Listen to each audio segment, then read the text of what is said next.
on YouTube? This is your boy, Mr. Micro Mike, and today we're going to do the Detroit Lions versus the Chicago Bears breakdown, analysis, and prediction. Before I get into the video, if you are new to my channel, please subscribe to it. Hit the bell for all my notifications and leave me a comment and tell me what you think is going to take place Sunday at Soldier Field. Also, Mr. Everything King has lost his father as he passed away. Please, please, please do myself a huge favor and go ahead and go to the GoFundMe page, the link below to his page, and help him out for the cost that's going to take place for his family, for the funeral expenses, and also prayers to him and his family. Let's go ahead and get to the video. Let's start with the quarterback position of the Chicago Bears. The Chicago Bears has quarterback Mitchell Trubisky. He is 136 for 216, 63% completion with 1,217 yards, 180 yards per game with only 5 touchdowns, 3 interceptions, 17 sacks, and a QBR of 34.1. Youch, that is not good numbers at all. Trubisky has been a huge disappointment right now for the Chicago Bears. They assumed he maybe get better this year. However, he has regressed immensely. They're having offensive issues when it comes to Chicago Bears. Now, it's not all his fault. The offensive line is not that great, but he is definitely having a down year, and it's affecting their season. With him having such a bad year, they are not the team that they were last year. Not even close. And with their great defense, it cannot help out with this very, absolutely poor offense. Now let's go ahead and jump to the Detroit Lions and what they have at the quarterback position. Now the Detroit Lions has Matthew Stafford, 187 for 291, 2,499 yards, 320 yards per game, 19 touchdowns to 5 interceptions, and 18 sacks. Matthew Stafford has a phenomenal year right now. He is definitely putting up the yards. He's putting up the touchdowns. He, right now, is one of the best quarterbacks in the NFL, getting those touchdowns, and he's doing great. Now, he's starting to get a little bit of pressure when it comes to the offensive line, but overall, not too bad when it comes to the pressure that he's used to getting. Matthew Stafford's hitting his targets. He's hitting his wide receivers, getting the ball out on time, and, of course, he's have a couple of picks of 5. But overall, he's having a really great year. Now, when it comes to the two against each other, I'm giving a massive advantage to Mr. Matthew Stafford of a 2.5. It would be a 3.0, but the Lions are playing at Chicago, at Soldier Field, and you have to give a 0.5 advantage to Chicago. But right now, Matthew Stafford's on fire, 2.5 advantage. Let's go ahead and jump to the running back position. The Chicago Bears have David Montgomery. He has 112 for 406, an average of 3.6, 5 touchdowns, and an average of 50.8 yards per game. He is the rookie. He's having a fairly good year compared to what's going on with the rest of their offense. Now, their offensive line is not that good. So given the fact that the offensive line is not good, the passing game is atrocious, he's doing fairly well considering the fact. Now, he is a rookie. He's not having the big-time numbers they want him to have, but again, given the circumstances, he's doing very well in his spot. Let's jump to the Detroit Lions. Right now, we are definitely having issues at the running back position. I just picked McKissick right now for the running back because we don't have a number 1. We're definitely doing by committee. He has 20 for 140 yards, 0 touchdowns. He is having a 7 yards in average per game, but again, it's very sporadic. He's used on specific points in the game, and to assume he's going to have a great game against the running back of Montgomery is assuming a false narrative. Right now, I'm going to go ahead and give the advantage to the Chicago Bears just because we don't have a running game. This is fairly known right now when it comes to Lions, so advantage, Chicago of 1 point advantage. Let's jump to the tight end position. Let's go ahead and start with the Chicago Bears. Chicago Bears has tight end Trey Burton. He is 6 for 84 yards and 0 touchdowns. Not doing well at all at the tight end position. None of their offensive weapons are doing well. They're having a hard time. Now, it's not all on their offensive weapons. It's definitely Mitch Trubisky is giving these people issues. Thus, their numbers are not sticking out. and it's not going to look good for the rest of the offense. Let's go ahead and jump to the Detroit Lions. Now, the Detroit Lions has a difference maker here. We have TJ Hockenson, the rookie. He has 22 for 296. He has 2 touchdowns. Much better than Trey Burton right now. He is tripling the yards. He's got 2 more touchdowns. He's much more effective right now. Matthew Stafford does get him the ball. Now, he's not having the great year we want him to have, but compared to what's going on over there, it's a massive advantage of a 2-point advantage when it comes to tight ends. Let's go ahead and jump to the wide receivers of the Chicago Bears. They have Allen Robinson. He's 47 for 532 yards, 3 touchdowns, an average of 66.5. He's right now their best wide receiver. He has definitely got some yards in there. His touchdowns, you'd want it to be higher, but he's getting the ball mostly. They also got Taylor Gabriel, who is 17 for 238 for 3 touchdowns as well, but only 39.7 yards per game. Again, not too much, but again, that's a lot to do with their deficiencies at quarterback and the offensive line. They also got Anthony Miller. He's 16 for 211 with 0 touchdowns, an average of 26.4 yards per game. Their wide receiver core is not doing well because their offensive line's not doing well, and of course their quarterback's not doing well, so the numbers are not outstanding at all. When we jump to the Detroit Lions, their numbers are much better. You got Marvin Jones. He is 42 for 535, 6 touchdowns, an average of 66.9. Kenny Galladay, he is 35 for 640 yards, 7 touchdowns, 80 yards per game. And Danny Amendola, 31 for 376, 1 touchdown, an average of 53.7. The wide receivers are much, much, much better for the Detroit Lions comparative. They have nearly 3 times the amount of yards. They have nearly 5 times the amount of touchdowns. A massive advantage of a 4-point advantage. I've never graded a advantage this high, but the wide receiver core is much, much better than the Chicago Bears because the quarterback play and the offensive line is better. Now it's imperative we go to the most important position, I believe, on the offense. That's offensive line. Let's start with the Chicago Bears. They have Leno, Whitechair, Daniels, Larson, Massey. Their offensive line, now this was very shocking to me. Their offensive line when it comes to running back, open up the holes, is ranked 29 out of 32. Not good at all. Again, that is the issue that's taking place when it comes to this team, is they simply do not have a great offensive line. Also, they are not good when it comes to pass protection, as they are ranked 18 in pass protection, so below average. So their offensive line is giving them issues. They can't really open up the holes, and they're not doing well in pass protection. And on reverse, we go to the Detroit Lions, who obviously has Decker, Dahl, Ragnar, Glasgow, Wagner. On the offensive line, when it comes to running game, we are 20th in the NFL, so we are actually better, shockingly, than the Chicago Bears in opening up the holes. And when it comes to pass protection, we are top 10 at 9, and they're doing well when it comes to pass protection.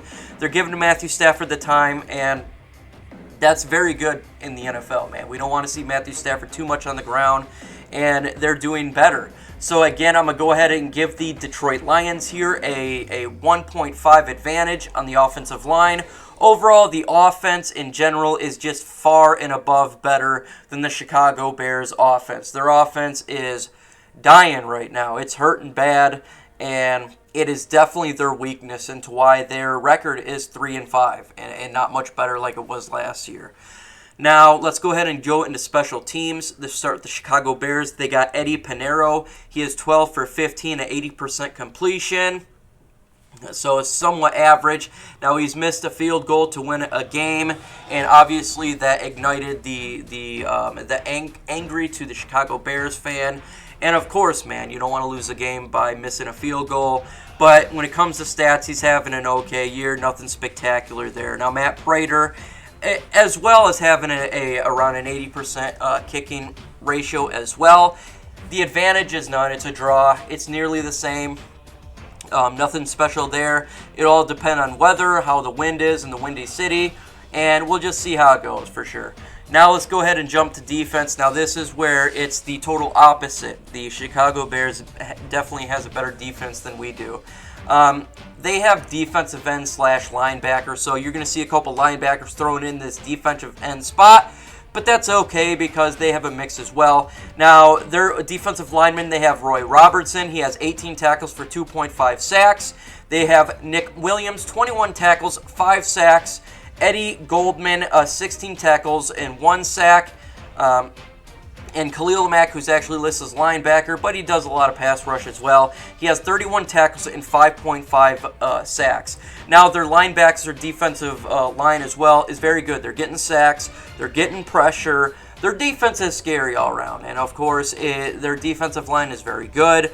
Our offensive line is good with pass protection, but I believe we're going to have a lot of issues when it comes stopping the run. Obviously, the person we've got to pay attention to is Khalil Mack, because he's a fantastic player. He is an all-pro player, and he is the reason why that defense is very good. He's an outstanding player. And if we can keep Stafford upright, it's really going to help. That's the important part is stopping the sacks, because they're getting sacks on that defensive side of the ball. Now, their linebacking core, you got Danny Trevathan, 67 tackles, 1 sack and 1 forced fumble. Raquan Smith, 57 tackles. Leonard Floyd, 24 tackles and 3 sacks. Again, obviously you can throw Khalil Mack in there as a linebacker, but again, I just threw him in the defensive line just because he can pass rush.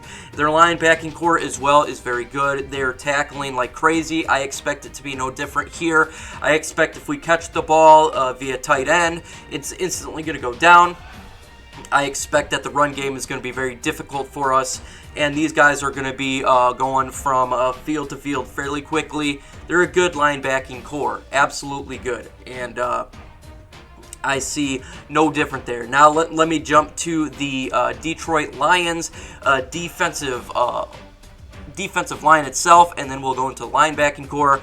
We'll start with the defensive line of Trey Flowers. He has 29 tackles, 4 sacks. He's definitely gotten better the last couple of games, and that's very good to see because we're paying him a lot of money. Also got Snacks Harrison, who's 24 tackles and 2 sacks. We got Ashawn Robinson, 22 tackles, 0.5 sacks, and Devin Kennard with 33 tackles and 2 sacks. Our defensive line is underperforming big time right now. They're not doing well, and we've had a lot of injuries. Mike Daniels has not been playing. Deshaun Hand went out again. The defense is not stopping the run at all. I feel that they'll be able to run the ball better, Chicago will, than they usually do, and it's going to be no different here. We can't stop the run, and we are getting ate up on the run, and in all reality, we're getting eat up by the pass. Thankfully, their offense is not good, so that will help out our very, very poor defense. Let's go to the linebacking core. We got Jelani Tavai with 32 tackles, 1 sack. Jared Davis, we got 32 tackles, 1 sack as well. Christian Jones, 40 tackles and 2 sacks. Our linebacking core is not good as well. Jelani Tavai may be the best linebacker on the team. When it comes to Jared Davis, he's fast. He can get after the quarterback, but he's having issues stopping the pass. And these guys are having issues stopping the run because the defensive line is very, very bad. You do not want to put Christian Jones in coverage. He's not good in coverage at all. So we're having issues there. Let's jump to the safety position. Now, the Chicago Bears has Clinton Dix, formerly of the Green Bay Packers. He has 38 tackles, 2 interceptions. He's doing fairly decent right now. Again, that defensive line and linebacking core is very good, so it puts less pressure on the secondary, and that's no different here. They also got Eddie Jackson, 33 tackles, 0 interceptions. They have a fairly decent safety position, and it's something that we're going to have to pay attention to when it comes to our wide receivers and tight ends, and to make sure that Matthew Stafford doesn't throw it their way, because if you've seen Clinton Dix has gotten 2 interceptions, he's getting after the ball. The Lions have safety Tracy Walker, 56 tackles, 1 sack, 1 forced fumble, and an interception. The guy is having very good, but he's been injured. Not sure if he's going to play, but if he's going to play, he's definitely a difference maker. We also got Tavon Wilson with 40 tackles and no other stat there. He was forced as a starter due to the trade of Diggs, and he's really a backup type player. He's okay as a veteran, but he can definitely get exposed for sure.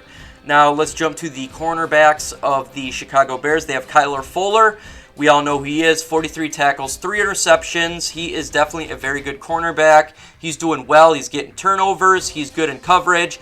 He is definitely going to be covering probably Kenny Galladay most of the day and Marvin Jones. So Matthew Stafford's got to make sure that if he's throwing the ball there, where it's got to be tight. They also got Prince Amukamara, 31 tackles. He's a good cornerback as well, and he'll be guarding again one of the Marvin Jones or Kenny Galladay. And they also got Buster Skrine. He's 31 tackles. He's a decent cornerback as well, and overall, man, they got a good secondary, so you can't hurt him for that. The Detroit Lions, obviously, we have Darius Slay. He has 19 tackles. He's been in and out of the lineup due to injury. Not sure if he's going to play. Probably will play, and that's good for us. The wide receivers that he's guarding, like, this is a huge advantage for the Lions here. We got Rashawn Melvin. He's really good.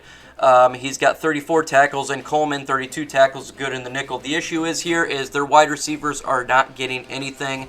Our three corners are very good. And so since our defense is having issues, it's going to be much easier for an offense that's having an extremely amount of issues. I think the Lions will dominate in this fashion just because their offense is so bad. Our secondary and our defense is bad, but their offense is really bad. So give this one a draw as well, just because you're looking at our offense is great, their defense is great, their offense is horrible, our defense is horrible. So draw there.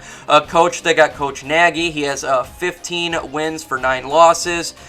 We got Coach Patricia, 9 wins, 14 losses, 1 tie. This is going the advantage here to Nagy. He's doing better than Coach Patricia right now. I give him a 1-point advantage in that asset, and it's playing at home, so there's always advantage home. Now, initially, before I wanted to make a prediction on the round table, I wanted to look at the offensive line. I was very shocked to see how Chicago's offensive line is not good at all, and I believe the Lions will pull the victory out here. I'm giving the score of 27-18. Detroit Lions take the W.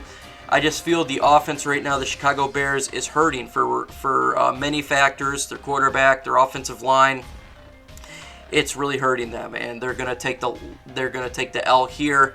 If their offensive line was better, it would be much a different outcome. But right now, their offense is having a lot of issues. With that said, folks, tell me what I did right, what I did wrong. Leave me a comment and tell me what you think. With that said, folks, adios.